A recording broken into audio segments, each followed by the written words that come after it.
সৈয়দপুর বিমানবন্দরকে আন্তর্জাতিক মানের যাত্রী সেবা প্রদানকারী হিসেবে গড়ে তোলার তৎপরতা শুরু হয়েছে। বিমানবন্দর যাত্রীদের সেবার মাধ্যমে দেশের আন্তর্জাতিক যোগাযোগও আরও সুদূর করা হবে।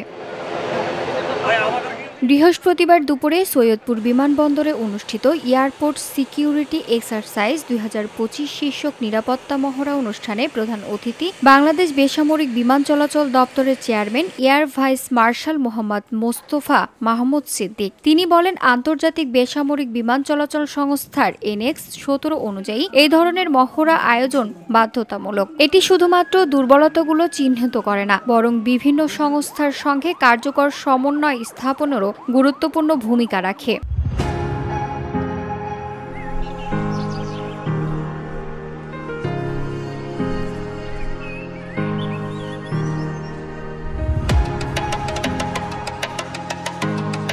অনুষ্ঠানের অনসিন কমান্ডার হিসেবে দায়িত্ব পালন করেন সৈয়দপুর বিমানবন্দর ব্যবস্থাপক AKM বাহাউদ্দিন জাকারিয়া। প্রধান অতিথি আরও যোগ করেন, মহড়ার সফলতা, সম্মিলিত প্রচেষ্টা এবং দায়িত্বশীলতার মাধ্যমে আমরা সম্মানিত যাত্রীদের জন্য আন্তর্জাতিক মানের নিরাপত্তা ও সেবা নিশ্চিত করতে পারি।